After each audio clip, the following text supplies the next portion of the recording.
I'm Taylor May, and this is the Align to Achieve show. I believe the elevation into the life of your dreams begins with the never-ending journey of aligning with who you truly are. This is a space to be moved by stories and insights of those already paving the way in what it means to live a truly expansive life, lead extraordinary businesses, and create a legendary impact through the allowing of our authentic power. Your journey to your next level begins right now.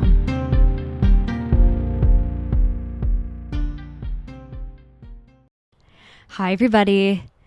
We are in one of a hell of a special treat with this next episode. Not even kidding. We're with Drew Daniels. Maybe you've seen him on TikTok, on Instagram. He is a relationship expert, a relationship coach. This episode, literally, I wasn't writing during it, but I've re-listened to it already, and there is just, every word he says is filled with so much goodness. And so no matter where you are at in your relationship, partnership journey, I can almost make it a guarantee, will get something out of this. And so here it is. Listen up. Can't wait to hear what you got out of this episode with Drew. Before we dive in, just a quick word from our partners. If you have been in conversation with me, you probably haven't gotten past 10 seconds until I've told you about Darling. Darling may be my favorite brand ever. Darling started as a magazine in 2012, and they were the first magazine to not retouch women's skin or bodies and introduce really this deeper conversation for women. And it instantly drew me in. As we now know, that is such a standard we all care about now in the media, and they really have been the global leaders in that. And all to say, everything that they've created has been beautiful, and they've been in partnerships with Anthropology and Target and just have done amazing work. And so when I heard that they were launching a new lifestyle line with new clothing and home goods, I knew I had to be a part. And so I just got back from Los Angeles to be a part of the beautiful launch of this line. And in their spring line, there are 20 beautiful capsule pieces that I have the honor of having that I truly have been wearing every day. I literally feel like all areas of my life are needing an up level because when I put these on, I just feel like I'm up to big things. And I also feel like I am just a part of something bigger than myself, because not only are these clothes beautiful and beautifully made, they stand for something. They stand for, I am proud of who I am. I am proud to be this original version of who I am. And you just need to take a minute to look at their mission statement, because truly it's gorgeous. And their clothing and their home goods are equally as gorgeous. And so there's a link in the show notes for you to do some shopping. And I just highly encourage you to be a part, to join the bigger movement of Darling through getting yourself some new spring clothes. You'll love it. I've had the opportunity to do a lot of different trainings and leadership development experiences throughout the years, and truly nothing really comes close to my experiences I've had with To Be Magnetic, specifically in their Pathway membership. In this membership, you get an array of different workshops, from focusing on money and inner child and shadow work to your relationships. And you rewire your subconscious mind. And so it's really this combination of energetics, neuroplasticity. You'll have to go to the website and see it all for yourself. But truly, I accredit my experience with them to so much of what I'm experiencing in my life right now. And it's about manifesting the life you want. And I know that's a buzzword right now, but I see it just like this concept of aligning to achieve, of how do we really get right on our insides to create what we want on the outside. And so check it out. It is truly powerful, truly has transformed my life, and I cannot recommend them enough. And seriously, for as little as $1 a day, you truly can't miss it. And if you type Taylor at checkout, you'll get 15% off. So, hey, even better. Don't miss out on the amazing opportunity to do the work with To Be Magnetic. Lastly, I am so excited to invite you to the Yellow Conference. I am going with an amazing community of other purpose-driven entrepreneurial women and non-binary leaders in October 6th through 8th at the Madonna Inn. And when I tell you that Yellow has been truly an experience that has impacted me both personally and professionally on really deep levels, I'm telling you. Truly, I have gotten clients. I have partnered with people for different projects. This is a community of people that care and are conscious and are really up to incredible, unique things. And so if you go to this conference with me, I'll be there. You will leave with actionable strategies for creating positive change through your business if you are a business owner, but you don't even have to be. But in the instance you are, because you will also leave with meaningful relationships and connections with fellow entrepreneurial change makers, as well as a renewed sense of motivation and inspiration to pursue your vision and shape the future. The best part? I have a discount. Again, if you use Taylor at checkout with the link that is in the show notes, or if you grab the QR code on the video, you can grab your ticket and get 10% off. So do it. I'll see you there. DM me if you're planning to go. Let's do it. Thanks for listening, and thanks to our partners. Now, on to the show. Drew, you are a relationship coach, a relationship expert, but I'm just so curious how much about relationships we're even going to talk about in this time, because something I just love about you is you are always pulling from psychology and culture, and you are so intellectual. And I've truly loved every conversation we've ever had. You always are adding value and bringing something to the table. And so I'm just excited to have this conversation. And as I was, preparing and researching, I came across one of your TikToks since you're like this amazing TikTok sensation this day. I don't know. And I am just want to kick it off by something that really resonated with me that I think might resonate with a lot of people. And you were creating this TikTok about talking about the difference between your needs and your wants in a relationship. And you were even vulnerable in sharing within your own relationship that something that you regret is not expressing your wants. And that resonated with me. And so I just want to kick off and dive right into just sharing, what does that mean? And how does that apply to us in our normal lives as humans and within our relationships? Oh my gosh, I love it. It's like we set the table and we're cutting into the steak immediately. That's this is incredible. Yeah. Yes. So no warm up. No, of course. Yeah. No. So really the question you're asking is what does that feel like to have that regret of not expressing your wants and what's going on there kind of for people? Is that kind of what we're thinking about? Yeah. I guess I think for me, as far as my wants, I think there's a sense of selfishness that is inevitable in my heart and my life.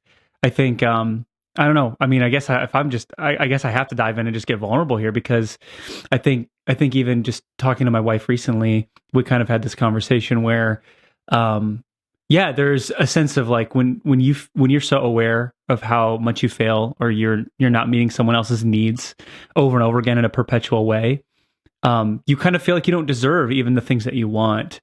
And even for me, the thing that's hard about marriage, my wife and I are coming up on 7 years, we've been together for 10, is this idea that there's so many what I like to call unsolvable problems. An unsolvable problem is something that you talk about more than once. If you're for example, if you're hey, I really like Italian restaurants and you really like Mexican restaurants, but you solve the problem of hey, once a week we're going to go to both or something, and then you never have that conversation again. That's a solved problem. But an unsolvable problem is hey, I wish that we had more of this type of feeling and experience in our relationship. And that seems to be the drum you're beating, every 6 months over time. And those just accumulate so much. Those accumulate over time. So for me, it's tough to show up when you feel like you really have communicated some same needs over and over again from both ends. I've communicated this a million times. You've communicated that a million times. And we've even been in a stage right now where you're we know exactly what's going on. We've had some deep resonance over these issues. And so now it just feels selfish at this point to even communicate things that I want to have. And it's hard to separate because the needs, like, I guess the way I always describe what needs are is needs are things that feel like if I do not have them, I don't know how to I don't know how to give and experience trust in this relationship. And trust is essentially this idea of like of a deep knowing that we are safe and secure and that we won't be emotionally abandoned. So like if I don't receive this type of love, I don't know if I'm going to be able to proceed forward with knowing I can give freely. So a want is something that's just like nice to have and it can be flexible. And that's what's hard is like there is that weird kind of like gray space between a need and a want sometimes where you can't even decide it.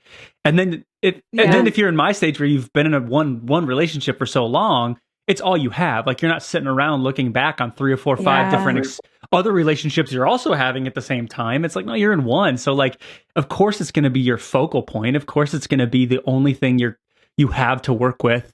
And so, yeah, it is weird. And there's that selfishness. So it for me does become very intellectual when it's like, I have one case study, you know, or and most people have one case study unless you do have multiple marriages or multiple long-term partners, that kind of thing, which does happen. And then all of a sudden you are beginning to compare apples and oranges, you know, and it just gets funky real fast. So yeah, I don't know. But it sounds like for you that is also something you resonate with, that idea of like, you struggle with the wants, you maybe know what your needs are, but you're like struggle with the wants. Yeah. And I love that you connected that to this like language of unsolvable problems. I've never like thought of that term before, but I think just having that language in of itself feels like hopeful of like when like it serves, I can see for myself in my own relationship is like, oh, like an identifier of something of like, as I go on here of like, oh, this is something that's going to be recurring. And where's like the hope in unsolvable problems and when we feel like our wants and our needs aren't being met, like when you're doing work with people and there's these recurring unsolvable problems or within your own relationship, like what do you even do about that if they are indeed unsolvable? That's a great question. Well, yeah, I that's not my own term, I must admit. So John Gottman, Julie Gottman, they're the premier marriage research experts for like I think 40 years or something like that. But they've coined this term, and they would actually say 69% of all problems are unsolvable. So like they are reoccurring things that you will continue, and of course, like in some seasons those problems become fulfilled and then they don't, and but then of course those problems can have babies and grandbabies, right? And they take on a life of their own. So that's what they say is like there's so many things you're constantly having to communicate about, and what they would say is, and this is what I like to tell people is, you have to learn to explore each other's what is lost in what feels unsolvable, meaning, if there is like a hard thing that you cannot come together on, this feels unmet and this feels unmet in both partners. And you have to learn to look at your other partner and explore the dream lost, that's their language, explore the dream lost in their world by having to compromise. And they need to explore the dream lost in your world when you have to compromise. And it's really like, that's what's hard is people, I think there's this imaginary idea that in some world, everything becomes perfect or is perfectly fulfilled. And really, there's so much of life and relationships and marriage and blah, blah, blah, that is simply accepting what can't be and becoming peaceful and comfortable with that feeling of knowing that things aren't going to be okay. And I actually I'm borrowing another, I wish I could tag the creator, but it was on Amanda Bucci. She's my homie right now, but she had a guest on, and this has been messing me up, where this guest said, attachment is the beginning of suffering. And like, that's the beginning. Holy shit. I know. Like this is like, they were quoting someone else. So like, I don't really know who came up with it, but yeah, when you need something to be a certain way, or you need someone to be a certain way, you suffer until they are that way. And that goes in all of life. If I have a very specific criteria that needs to be met in order for me to have love, safety, to be okay inside and out, like then you're going to suffer until you get it. And of course, as humans, there's a reality of like biology, and like we do need to feel safe in order to experience love and to access higher functions and to dream and live a vibrant life. So like whether we like it or not, there are things we need and have attachments to. We need to know that we're loved. We need to be sure that we're loved in order to experience safety in a rich life. But there are inevitably things that we can't avoid, and that is like, hey, someone else is going to have their particular needs, and you need to learn how to meet them or explore them or see them and meet them in the middle. So there is, again, when it comes to the unsolvable problems, there is a meeting in the middle that needs to happen. You need to give something up, they need to give something up, you need to give them, and they need to give to you. That and they would also call that gridlock, right? Where there's no 100% winning on both sides, and that's what they'd say. You have to 50-50 compromise. Wow. Yeah. I think that's interesting too, kind of even going back to that stat you shared of 69% of problems are unsolvable. That almost like brings into the picture, especially in this age of like dating apps, and like there are more options than ever of who we want to choose as long-term partners or just even short-term dating partners. And it's like, oh, it's never going to be perfect. Like, so it's like having that expectation so clear of like, there will always be that. And like the path to accepting it is literally acceptance. Feels hopefully hopeful for someone listening to that, of like, if you are in a relationship and like there are recurring things, great. So that's happening to all of us, right? I think that's what I kind of hear you saying in some ways. Yeah. And I think the biggest realization, and again, I really try to study the experts, and this is the Gottman's thing. This was probably this is like my foundation for probably everything, is they say it's very simple. You have a good view of someone, you'll have a good relationship. If you have a bad view, you'll have a poor relationship. And so because they would even say that communication doesn't solve conflict. Because you can kind of get into these patterns that are very unhealthy. It's not about being a good communicator. It's actually about being a good view holder. So do I view you in a lens? Because then you can make that what's called the fundamental attribution error, where if the wind blows and the door closes too fast, you're going to be like, why are you so careless? It's like the wind blew, but you're attributing it to their character when it was just a situation. But that's because you view them very poorly. There's been some hurt, some trauma, some emotional injuries that have taken place, maybe some of your own childhood wounding. All of that is being prepackaged into that particular moment. And you see it as them when there's a whole framework and context behind it. So that's what's even hard for me, is like, if there is one thing to work on, they would say that, even that famous statistic where they talk about bids, where it's that like, hey, I'm making a joke, are you going to receive it? And that's called a bid. They would say like the highest quality relationships are those that have like 20-1, 20 good positive experiences and bids received to every like one. Or no, that's just experiences. Sorry. The bids, I believe, is like you just have to receive it 80% of the time, is like receive your partner's bids.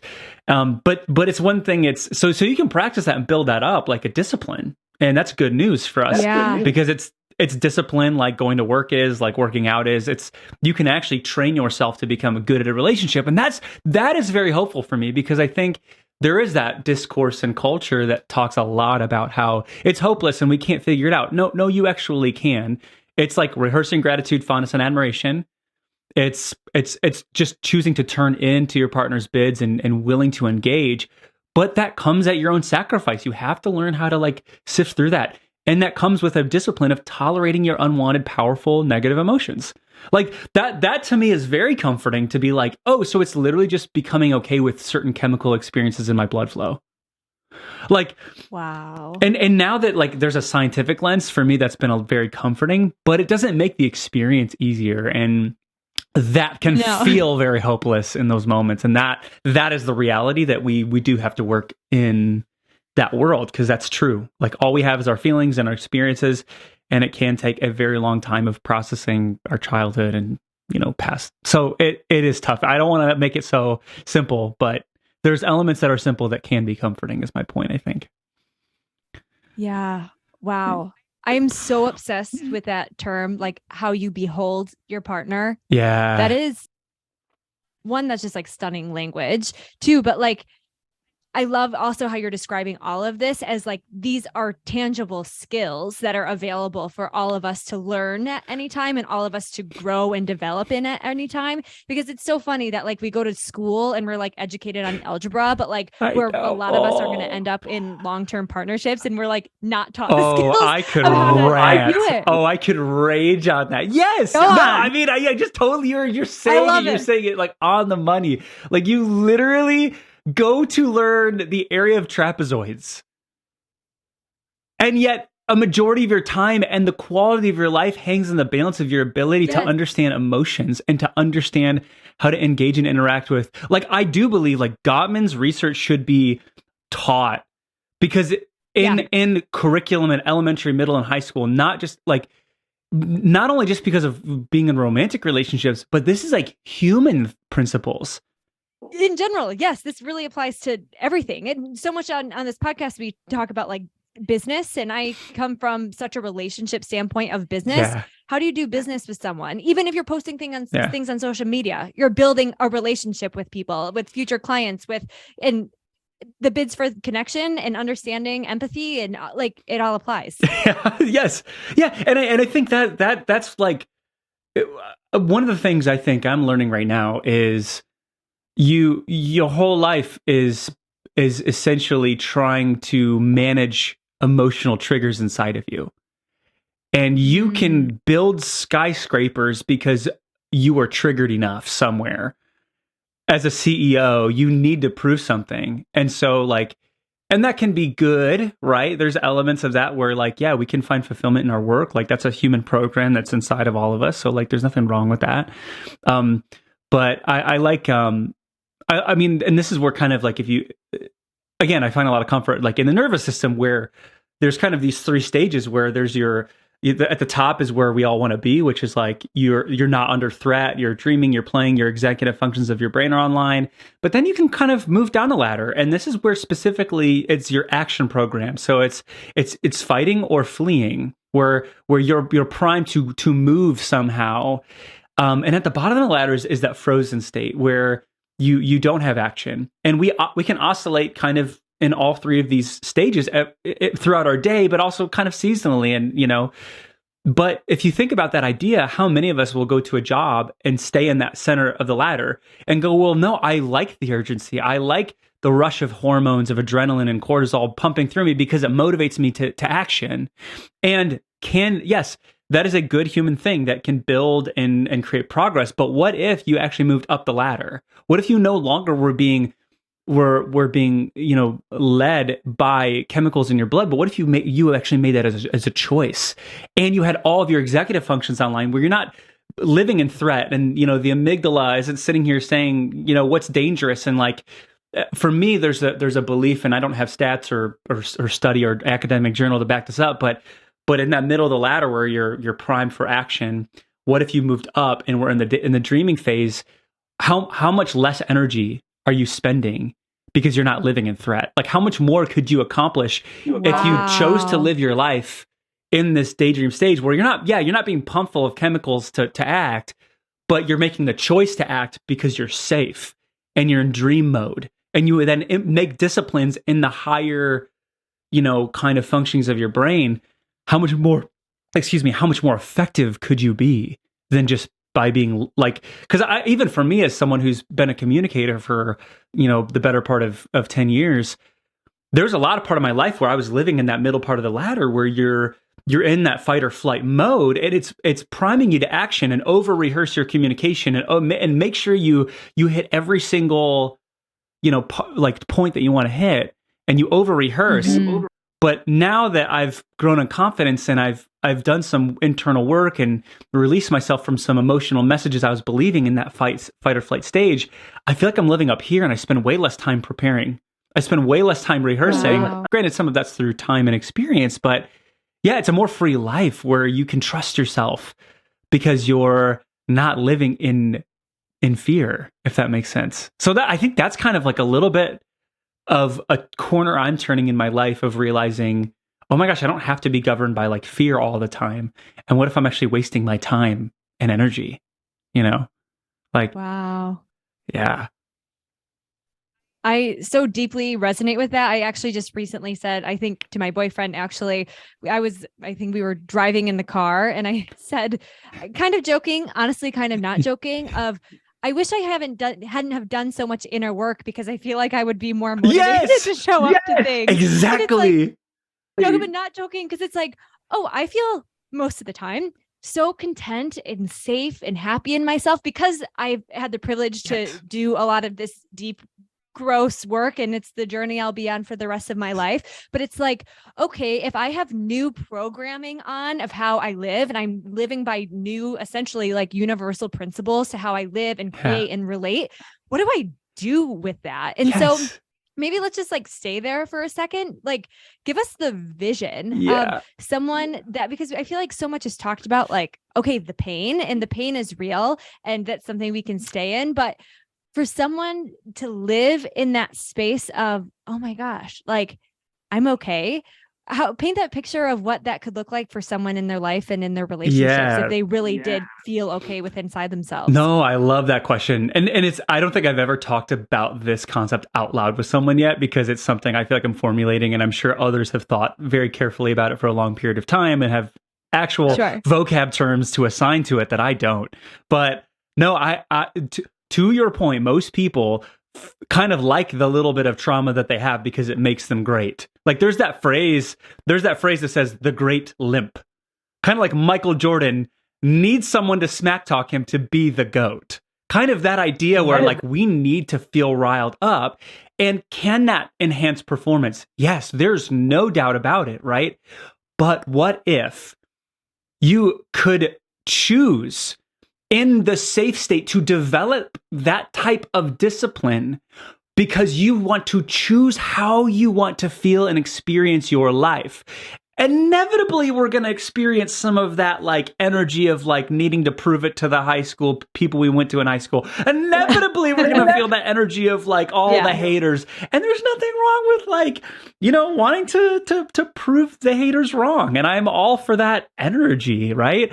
But what if there was a place where you that the problem with that is, yeah, your life, but what if you fail, or what if you do rub up against those messages that are enforcing that you are a failure and all the haters are right? That can completely demoralize you into that free state. That's the risk and the gamble you're taking. And so to do the work and undo the messages, you lose that motivation. But for me, I think that vision really is like, what you have left then is a different type of work that comes from free will choice of how you want to feel and experience life.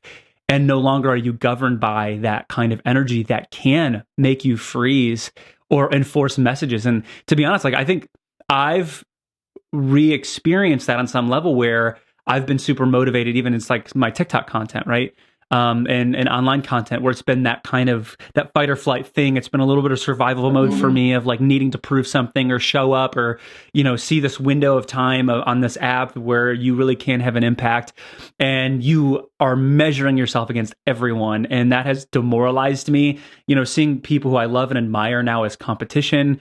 It makes me very compassionate towards women who feel like other women are their competition. And I don't think I've experienced it like that before, where it's like these people have just beautiful minds and are great thought leaders and influencers, and no one in my like real life knows who these people are, yet I will be robbed of an entire day if I see them have more success, and like they started at the same time as me, and you know, like it gets to me, and I become a worse husband. And so that's where I'm like, inevitably in life, if we live in that middle state, you're gonna rub up against it. So for me, I really think doing that healing work can empty you. I like to think a lot about it like we are all balloons, like we are all containers of air, or what I like to call emotional energy, and if we don't let the air out of the balloon, it will just become inflated by all of those emotional messages. A powerful emotion of being triggered or not good enough or ashamed will just inflate our balloon. And so now your body is being governed by a lot of pressure. But when you empty the balloon, now you're making choice out of freedom.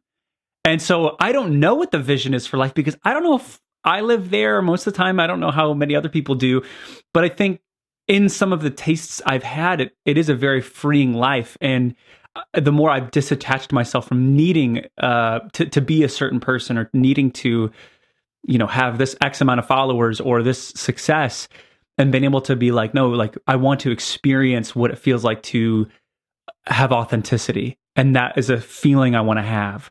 And I'm governed by that. That has produced a better kind of like inner world. And that's all we have is how we live, how we experience our inner world at the end of the day. Wow. I love that just kept coming back to the idea of choice. Yeah. Like essentially the idea of like, do you want to choose your life or do you want your trauma and your past and your emotions to choose it for you? And so I see in what you're saying, the difference. And I think most of us are not living in that space. And so when we start, like my friend Madeline and I talk about, you wear like a new dress, you're like, ooh, I've never like worn this before. What do I do with it? Yeah. Like it sometimes feels more uncomfortable than like what we're so used to of like living in this, oh my gosh, like I'm driven by something that was outside of myself or something that happened a long time ago, or just this expectation and conditioning that was put on me. So that's so cool. It gives me hope. Yeah, no, I totally agree. I think that's a perfect analogy. So cool. Well, I want to hear if you were in a coaching session, let's say with someone right now, Sure. and they are just triggered out the wazoo. They're looking at their partner. Maybe they don't feel the same anymore. Maybe it feels like they're at their wit's end, or maybe they're just in this weird in between time of like, I don't know. It's just here. The spark's kind of gone, not alive anymore. What is like the first types of questions you would ask these people? What would you tell us to do? There's a lot there. Sure. So like when a couple's on the end of their ropes and they're sick and tired of being sick and tired and it just feels like they have no hope and no answers and no direction, and like, what do you do? What do you say? Is that your kind of question? Well, gosh, I feel like I'm just pulling out all of my stops with you, Taylor. Like, I feel like I would never be able to do another podcast because I'd be like, no, I talked about literally like everything, like the deepest values and principles that I like really am governed by. But no, I think at the end of the day, I'll back up and start with kind of like, I think the heart and vision and then move into like how that ends up playing out in practical terms and questions and that kind of thing. One of the other person who I really rely on a lot for my kind of, I don't know, decision making is a therapist named Sue Johnson. She's founded a type of therapy called emotions focused therapy. And if you have, please go read every book by her, Love Sense or Hold Me Tight. It just changed my life. It was the first book that as I read every page, it like felt like I was getting cut open, and I was like, I have to stop and digest one page. It took me like months to get through to like 20 pages because it just hurt so bad, but it was because it was so good. But I was like, I can't face this right now. This is too much. But her whole idea is in therapy. What she says is many times people, what they need more is they need that empathetic witness. So they need someone to live in the experience of their emotions with them to unlock that, again, as I'm using emotional energy in them to be released from it. Yeah. And I think that's what's so interesting about the therapy and coaching space is a lot of times people don't realize their problems really are emotional problems, right? They're locked full of this emotional energy of over an issue that poses them threat. And so for me, I don't think about who in the relationship is right and wrong or who's good and who's bad. Those aren't the categories I think in. I think of threat and safety. Like those two categories are so much more helpful for understanding people. And if someone's cheating, obviously that is very threatening to the other person's trust and feelings of emotional safety. So yeah, that poses a threat. And, it doesn't matter what moral system, whether it's religion or moral system you rely on. Most people just don't want to experience that feeling inside their body for the rest of their life in a partnership. Yeah. I think that's kind of the baseline. We can all kind of say that's an unpleasant experience. So for me, again, that's my baseline. It's like, how do you want to experience life? And so when people are like at the end of themselves, for me, it's this idea of saying like, okay, what's it like to be you? what's it like to be someone who feels so unseen and unknown? And I think that really is like because that's what's so hard is I can literally share every tool I've shared here today. I can share every single principle and fact and scientific thing, and that can be helpful. But it feels like bandages. And people kind of maybe enter in that space hoping for some of that stuff. They hope for like someone to lay out a plan and or a prescription for saving the relationship. And I think there are possibly ways people can do that, but that requires a lot of time and intentionality and a willingness from both ends and commitment. So for me though, there's that place where it just goes, okay, you are extremely lonely. And to, jump to Brene Brown, like sometimes people just are experiencing loneliness. It's like they just need to be known and know what it's like to be them. So I think when I feel like there's an absolute gridlock and there's this sense of deep emotion, I obviously you just need to understand the context of what each individual is going up against. And then for me, I'll just focus in on one at a time and just really just become an empathetic witness and try to. And this is what is so hard because it's hard not to have you want to have this agenda. You want to teach, you want to coach you. I don't generally like to fix because I know that's just so off-putting, but I want to rush the process, and you have to slow down and just like choose to open up your own heart and feel it with them. And that'll put me, then you fire off mirror neurons in their brain and yours where they feel that empathetic connection. And then they're released from feeling like the emotions or the experience they have is alien. I love that term. It's like they feel like they're the only one carrying it. It's alien. It doesn't belong in this world to feel how they do, or they're just desperate for someone else to know what it's like. And so when you enter that space and say, I don't know what it's like, but I'm going to become a student of your inner world, that is so like life-giving. And that's, I think I've experienced that. I love Kevy Bear, my therapist, home guy. He like, all I wanted when I went to therapy was for someone to like hear my entire story, to be known, and just to like understand how hard it was to be me. And I think there is an empathy shortage and empathy deficit in this world where we are so uncomfortable with hearing people suffering, and to act like we are the expert and that we would come in and just be this consultant to their lived experience when we don't know what it's like to live in their shoes. But the more we can like choose to become a student of, and they're the expert of their life and their lived experience. And it's not that I know what it's like to be you, but I can relate to the underpinning feelings that you have. We all can share in loneliness, guilt, shame, and to then kind of put that label on it and to feel it with them. Then it becomes, what happens is it allows them to understand, oh, I'm just feeling shame. Like, I'm feeling shame, and that's really the problem that's going on here. And I'm too afraid to sit with and experience shame of what I'm doing to my partner. And it's easier for my ego to reject it as that gatekeeper and bounce it off on them because I'm used to that experience of the words they say trigger something in me. And so now it's easier to kind of outsource blame to them when the reality is, I am a co-creator of the pain of this relationship, and to then kind of have to open up that gate of my ego and then dive deep into my heart and just simply experience what it feels like to feel shame and have shame. That is really one of the bigger solutions of couples coaching and counseling. And then they have to learn to do that with each other, in my opinion. And that is a walk of a lifetime. Holy jumping, it's a lot. I don't envy anyone who's married because I love my wife. Oh my gosh. But and that's where I do think if you pair that kind of with the Gottman thinking of like, no, there's disciplines you can do, or some people really do just have these master great relationships because they just have that sense of magical trust and a magical view of each other. And people don't like to hear that. People don't like to hear that there are some couples who don't have to do as much intense work as others. Sorry, that's just the truth. Wow. I didn't create the rules here. That's just true. That's just true. Oh, it's so cool. Like in my brain, I'm such a visual person. I'm seeing like great relationship equals tangible, learnable skills. Like we kind of started this conversation, and then what we're moving into now, plus feeling your feels. Yes. And then like that's the work of being able to create your dream relationship. And so kind of staying in the feeling your feels.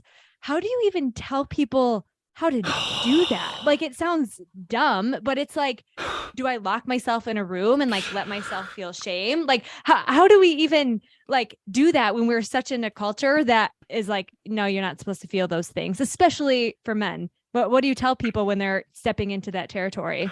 Yeah, I mean, again, Taylor, you're asking all the right questions here. And yeah, I feel like I repeat myself. And I'm like, I feel like sometimes I look at people and I'm just like saying words. I'm like, you need to emotionally experience the messaging of that emotion. Yeah. Like, and I feel like I'm like, or one of the things I keep saying, like, you need to emotionally realize it. You can't just realize it. You need to like realize that statement in an emotional way. And I like, there's no, it feels like words fall short because it is this feeling that you have to. So for me, yeah, they're like, the only thing is what I tell people to do is sometimes it depends on your method of how you actually do show up in your life. For me, I can't have all the times a journal because I feel like that's too slow. Like I mean, you can hear me. I talk too fast, and everyone on my comment section is like, "Slow down." I'm like, "I'm sorry. I'm excited." But like for me, I just like to sit. I like to lay down, and sadly, whether we like it or not, most of us will only show up to these moments when the pain is so loud. And so when pain's becoming loud, that's usually for me a signal to say, hey, just you need to spend 20 to 30 minutes just laying down and just kind of identify where that is in your chest and in your kind of like imagination, like where that you kind of channel it is the only way I can say channel and deepen. So one helpful tool is just to keep asking why, either why or where did that come from? I'm feeling sad. Why? Obvious answers. You go through it. Well, why? And then you keep. So when you Digging. really why yourself to death, you really can.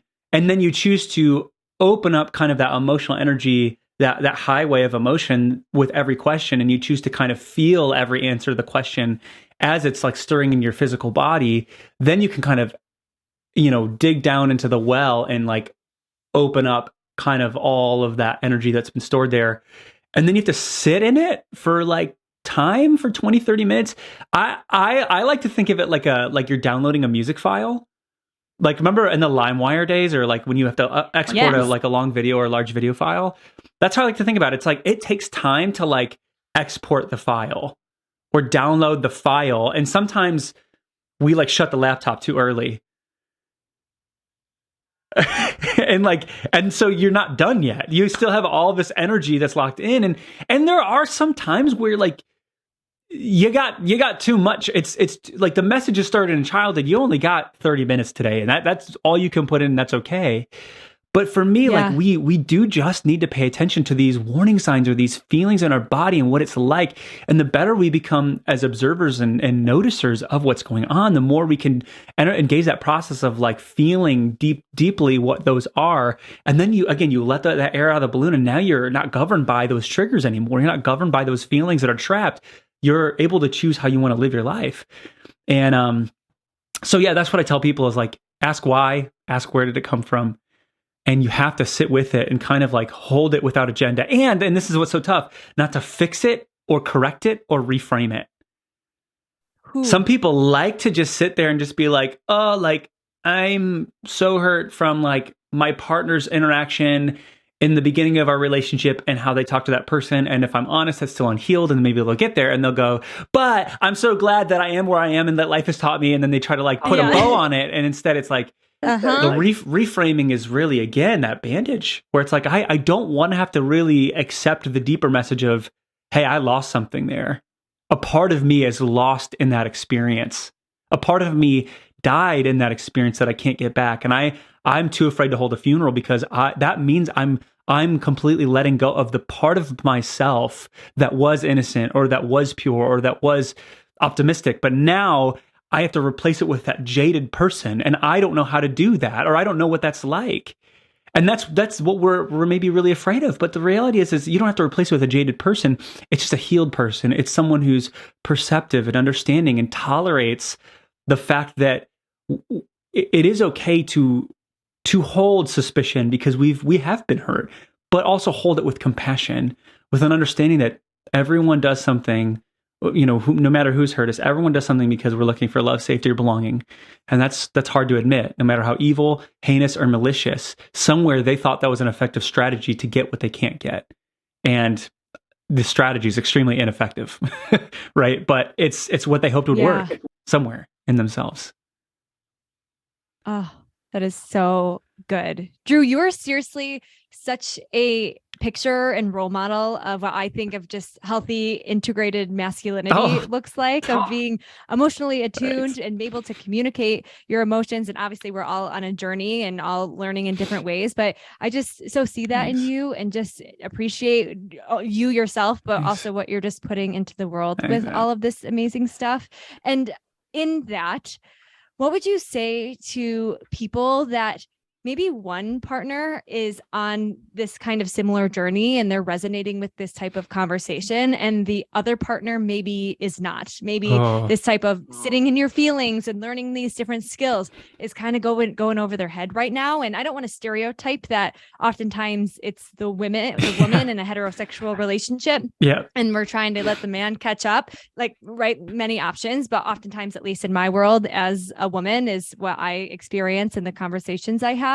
But no matter what do you say to people where it's like, oh, I am someone on this kind of healing journey, awakening journey, and someone that's not there yet? Oh my gosh, again, the questions of the year, Taylor. You're hitting all the literally. We don't have to have the answers. Just an open discussion. No, I love it because it's like you're asking the probably the FAQs of what I feel like I get in my comment section and all this stuff. And I've definitely been trying to answer that question for myself because I encounter this in sessions with couples and it is so painful. And I don't like that I do see it far more in men, sadly. And I know that it's not all the time. I actually group texted a group of buddies and I was like, they were joking because they're like, oh, TikTok Drew and like your attachment styles. And they're like, what am I? They're like, what's everyone in the chat? And we had this funny moment where I was like, oh, I think this, and this. I went down the line and everyone's like, actually, yeah, you're kind of right. And they're like, wait, what does that mean again? I actually explained everything and they're like, oh no, I'm the opposite one. Wow. Yeah, that's actually like really helpful. And it was kind of like this funny moment with like my dudes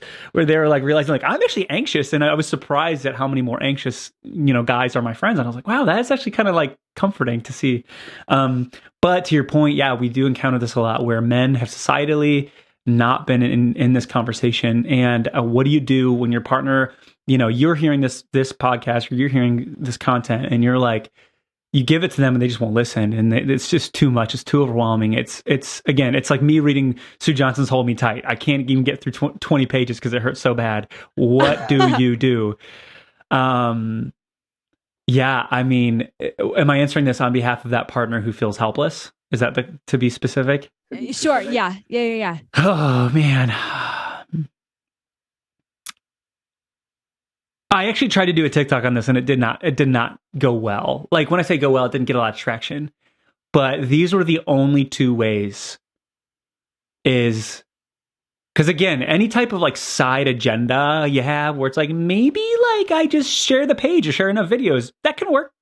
I can share enough content over time. Yeah, that can work. But if you're looking for like long-lasting, meaningful change, there's really two strategies. You have to leverage the pain.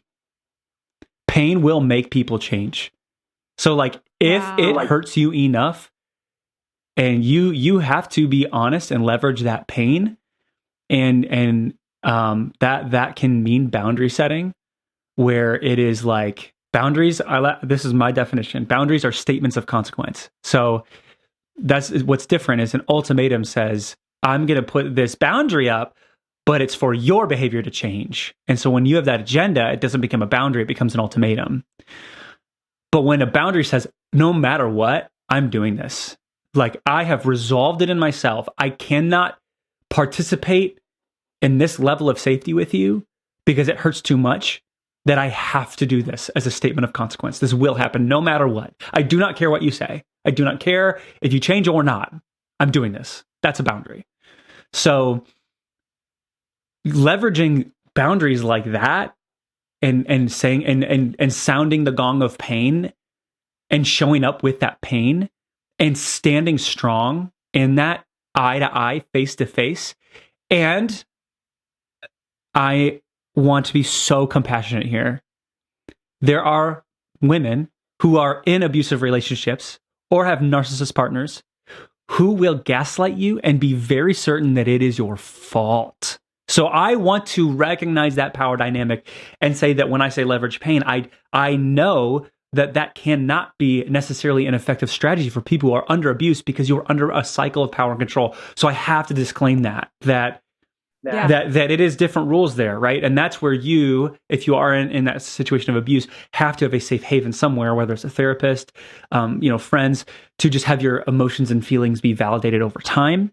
That you have now you are understand how to validate yourself, even though your partner may hurl arrows and darts at you and make it seem like your fault. To then set up your boundary. That's more of the process, and I think that's a healthy process for everyone too. But if you're not in that context and you are in a context where you have the ability to kind of stand your ground, then you plant your feet and you leverage pain. That doesn't mean hurling criticism. That doesn't mean chewing them out. It does not mean barking at them. It doesn't mean that. It's simply being extremely honest and disclosing the reality of what it's like to be you. And they may hear it. They may be critical, defensive, all those things.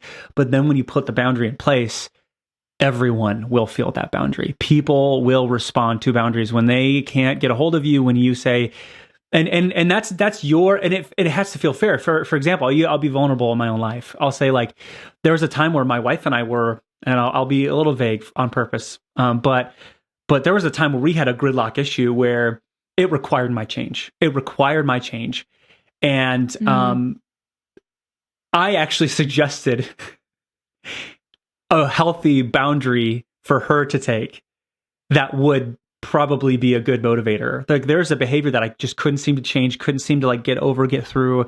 And she felt helpless. And I'm like, look, like, I understand if you need to withdraw in this category that brings me a lot of life and safety, not because it's payback and not because I feel shame, but I think it would be a fair way to say, hey, this is a place of vulnerability that I enter into for you, that I have to withdraw to protect myself from, feeling like I'm betraying myself. I support that.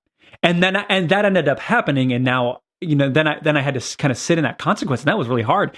And it, was a reality for me. So I think that might be a helpful kind of like real lived experience. So that's number one. The other one is, and this kind of goes with the first category, is you have to access vulnerability and leverage vulnerability. And when I say vulnerability, I mean, it is, there is a lot of disclaimers here, because vulnerability can get you hurt if someone weaponizes it against you. So if you know that there's certain possibilities, I like to say, if vulnerability is a cost, you need to invest nickels and dimes before ones and fives.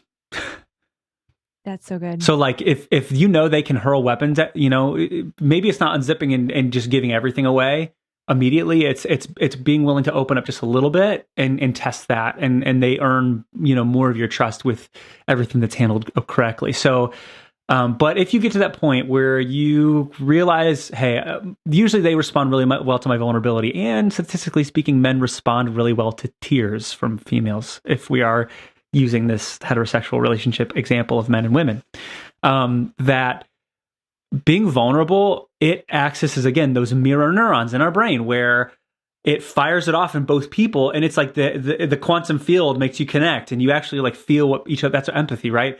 And that is very changing. Someone just goes, oh my gosh, I've been a complete jerk, because they see for the first time your lived experience, and now they can actually enter into that. But if we're guarding our vulnerability with maybe, soapboxing or whatever it might be, it may further that divide and disconnection, because there's just more walls. But when we unzip, it can again open them up to our lived experience, and then summon that change of like, wow, I see that, and it builds that trust. So if you're sending these videos or content, it's not working, and or you're like, I heard it said that men, stonewall 80% of the time in heterosexual relationships, and you try to share this. It can be good, but it can also just be very it can fall on deaf ears if someone's not willing to do the change. And I like to think that when people, because our driver really is emotional safety, connection, and belonging with another person, the moment that becomes in jeopardy for a man or an avoidant attachment style, generally speaking, right? It can really create that change. So it's easier said than done, though. It's way easier said than done. That is so good and resonates with me. So I can assume resonates with a lot of people, because truly I'll get vulnerable in response to that too, of if I look back on the mistakes I've made in past relationships, it is because of that first thing that I didn't do, of expressing, living in my pain, standing in that ground and expressing it with vulnerability. So really the combination of both. And because I didn't do that, it led to resentment. It led to me not getting my needs and my wants met, and then a situation turning even messier than it probably needed to be. And so I hear in between the words that you're saying is practicing courage, and also really this depth of understanding that each of us and ourselves deserve like a beautiful relationship, and deserve to speak our truth, oftentimes, again, asterisk for abusive relationships, but be able to speak our truth no matter what the cost. And so I would love just to finish this beautiful conversation. I know you have a preaching background. I do. So I just would I want you to just preach to Cat's me, out of the bag. preach to us. This element of we deserve beautiful relationships, and we deserve to live in the hard stuff to be able to have our relationships be an experience in our life that are actually beneficial and more lovely than they are difficult. And so just tell us why we deserve that, because I don't think we get to hear that a lot. Oh man, that's a great.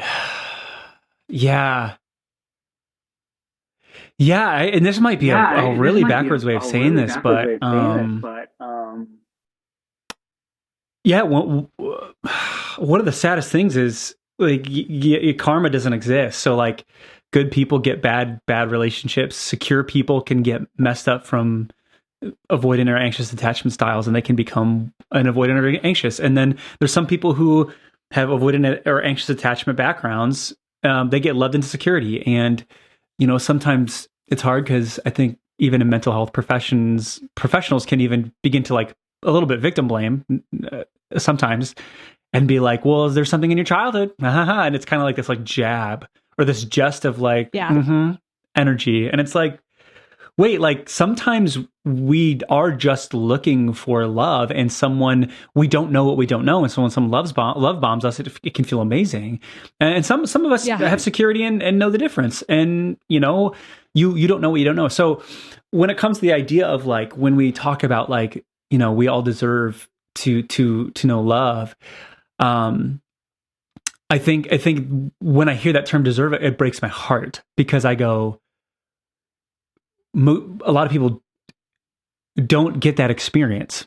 And I think when if I had to reframe deserve, I would say I would want anyone, again, coming back to my kind of heart here, I would want anyone to have a rich experience of life, and to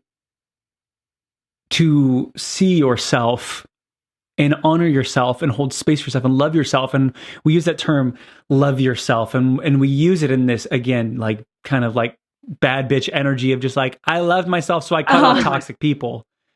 And I think of love yourself as when you're at your lowest, you are, so when someone else is at their lowest, you're accepting them and holding space for them and seeing their humanity and understanding why they did that thing. And to love yourself isn't to just be I'm going to treat myself. It can be, of course, no one's denying that. But to love yourself simply is by saying I'm going to choose to see myself and accept myself, flaws, warts, and all. And to forgive and hold myself as someone who did the best they could with the tools they had. And so when we think about this idea of like, you only get one life, you only get one life experience. And I want someone to have the courage to, if they are in that situation, to know that there are ways of thinking about your relationship or your life in love, to know that you're not the first person to go through it and you're certainly not the last. But also there's real scientific reasons for why you're staying with someone, right? You can become addicted to what's called intermittent reinforcement, where every 4 days you have a good day. And then on the seventh day, you have a good day. And then the third day, you have this terrible day. And because you have these good days sprinkled in, you think it's in your control. But the reality is it's not. It's just random chance. But then you become addicted to the idea that you can change it. When the reality is like, unless you do some harder work and deeper work, like you're not going to change the overarching patterns. You're just getting lucky on having good days, because it's like, it's bound to be sunny one day a week, right? Even if you're in Michigan, shout out. So like, for me, when we think about that idea of like, there's ways of thinking that you can begin to see that you can choose to have the life that you want. And again, I guess I'll go here, Taylor. Like, I think even the word deserve has been so tough for me, because again, I don't want to come here and confront this idea, but like, when I think about the term deserve, who is saying that? Who is saying I deserve that? Like, what external entity is saying Drew ought to? This is what a should or supposed to. No one, maybe if you are religious, like you do see that, right? Sure. You can begin to believe like, yeah, maybe I do deserve this. But aside from that, like, if that isn't your way of thinking, there's nothing that's governing or saying that you ought to or should or supposed to have to deserve. It's just what you have or don't have. You either have that love or you don't. And you either feel threatened or you feel safe. And so that's it's a little more intimidating to think of it that way, because then it's like, yeah, you have a choice. Are you going to live in your life in threat, or are you going to feel safe? How do you want to feel? And that's so intimidating, because what it does is it puts, even for those of us who are in power and control cycles or abuse, sadly, whether we like it or not, have a personal responsibility to our lives and how we want to experience them. And so then if you are, again, so then I'll come back to your question, your idea. If we are thinking that maybe there is a God of the universe, or there is kind of this agreed human concept that we deserve to all feel loved, and there is this kind of sacred human desire, and I actually really get behind that. Then if that's how we're going to define the term deserve, it like there's this kind of sacred agreement in humanity that we all deserve to feel safe and loved, because we all believe that that's like the higher way of living. Then yeah, you are absolutely deserving of experiencing someone who loves you. And when that reality is not matched up, all we have is choice. All we have is the choice to say, either I can choose to give this everything I have to try to create change in my situation with the person I'm with, or I can choose to leave and see what that feels like. So it's tough. That's the hardest part of what I do, is like, I have to disattach from a sort of need for someone to arrive at a place of being together or breaking up. And that's heartbreaking, because you there's a necessity to that, because I can't be someone who says this is how you should feel. It's like, do you want to feel safe? Do you want to feel loved? If you do, then here's some choices. Yeah. Here's some ways to think about it. But I can't say that you're not safe or that you're not threatened. I'm only going by what you tell me. And it's tough. I wish I had more of a preaching thing there, but I think I feel a little more like just in tension with humanity over it.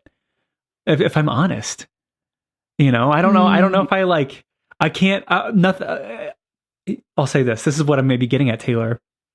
I can't with a full chest get into my bad bitch energy and be like, you deserve it. Like, I can't. I can't do it. I can't do it, because I love that so much. A part of me literally is like, I just have so much compassion. I can't even like box it in. It hurts. I think it actually doesn't do me some favors in life, because I have too much compassion. Like, I just get it that people who are in like actual abusive situations, or like addicted to the chemicals of chaos, I get it. I've lived that. I know what it's like to spend years not being able to make decisions. And then if you actually factor in real trauma, you don't really have choice until you're aware that trauma is governing your life.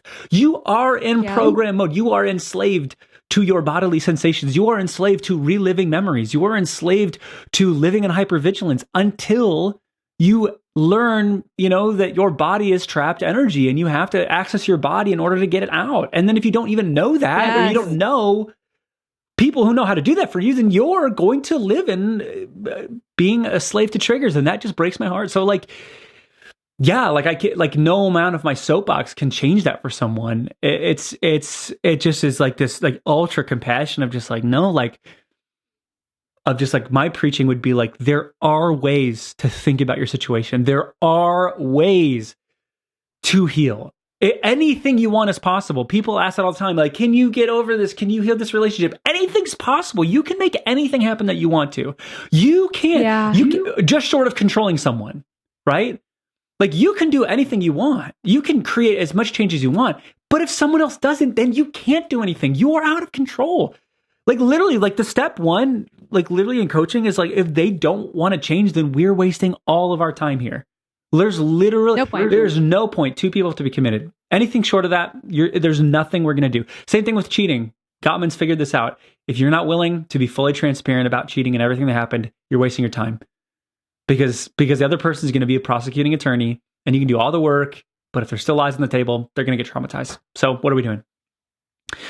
Anyways, long-winded answer, but just totally I love that you took it there because I love things that aren't direct and that are gray and nuanced. And so that's what that freaking was. That's what this whole conversation was. And this gives me hope. And this show is literally called the Align to Achieve show. And this is the encapsulation of that, of if we're looking at within our relationships, what we want to achieve, whatever vision of success that means for us, it's first taking self-responsibility for what's going on within ourselves and realigning and do the work to be able to co-create an outcome that we are desiring. So that's literally what this is. And I hope that for people are listening, it gives them really tangible new ways to think about things, because no matter if you're in a partnership or want to be, or you don't want to be, we're all in relationships and we all can continue to evolve in them by just,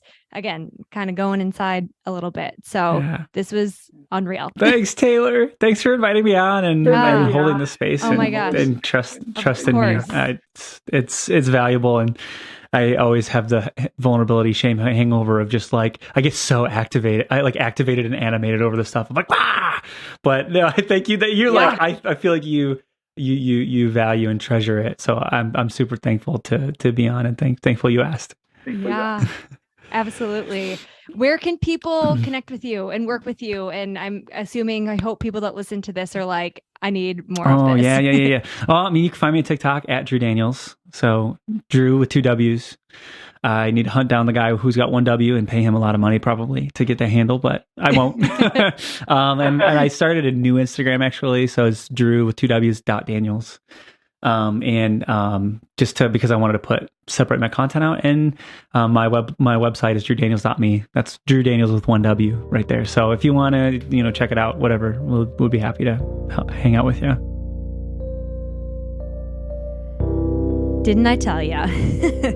What an episode. I am so thankful for Drew to just share his time and to just share so much wisdom. Truly, I feel like everything he said was a mic drop. And so I hope you are walking away, maybe reflecting on chewing on something new for yourself and maybe within the context of your own relationships.